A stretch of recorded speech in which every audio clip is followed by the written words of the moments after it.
This is going to be a short video. If you can look past everything that Donald Trump has done, there's one thing I don't understand. One thing I don't know how you get by. It's this. Ivanka, what's the favorite thing you have in common with your father? Either real estate or golf. Donald, with your daughter?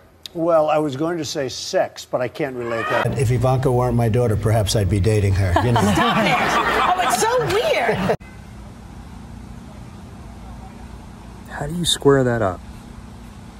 How do you accept that in a leader?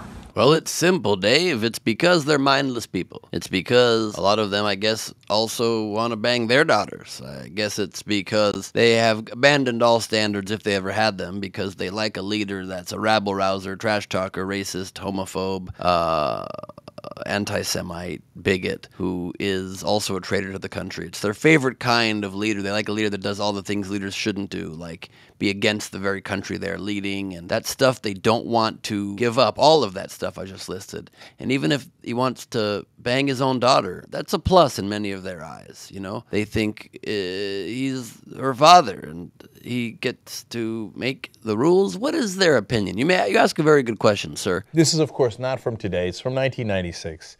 And at the time, what makes it slightly more uncomfortable is she's holding his face and sitting on his lap is that she was 15. It's disgusting. It is unconscionable. And I wanted to play that video and this man's very good question. How do you square that up as a leader? Because I just wanted to remind all of you, even if 91 counts of criminal activity, including, once again, trying to overturn the U.S. presidential election and still trying to do it, if all of that's cool with you, as this man in the hat points out, don't ever forget he still wants to bang his daughter. I don't know if he has or not. I feel like in an interview you'd be like, oh, Dad, that's really disgusting. Don't ever say that again. Don't be like, ah, ha, ha, ha.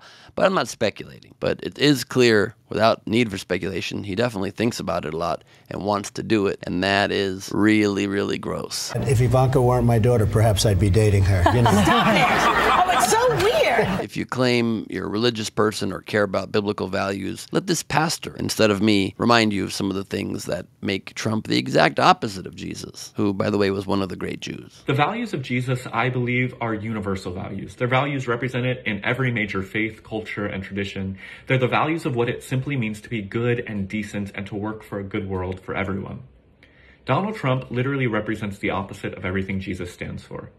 When Donald Trump says build a wall, Jesus says I've come to tear down the walls that divide us.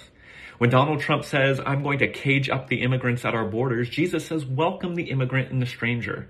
When Donald Trump says more people need to be in prison, Jesus said I've come to set the prisoners free. Yes, those are strong points. All of those are the opposite of what Trump is, but Trump is still very Jesus-like in the eyes of many of these people. I guess they see it kind of like Arnold Schwarzenegger in the transition from Terminator 1 to Terminator 2. He was the bad guy in the first part, and now he's the good guy. It's the opposite for Trump. Jesus was the good guy, and Trump is just like Jesus, only if Jesus came back as the bad guy. But they still love the character. Also, I mean, Jesus was a lot skinnier and in better shape than Trump, and also was giving and caring and kind, and Trump is mean and misogynistic and rude and racist. But other than that, they're very similar folks, and you can look that up in 2 Corinthians, 2 Corinthians 2. You can look that up in the Corinthians part 2, the revenge of the Corinthians. Remember how Trump doesn't even know how to name one Bible verse? That's what I'm referring to. If you need to laugh at all of this, I recommend my stand-up comedy videos. You can see 3 times a week on my Instagram, TikTok, Twitter, and Threads at Ben Gleib. So do that. Thank you so much. Bye.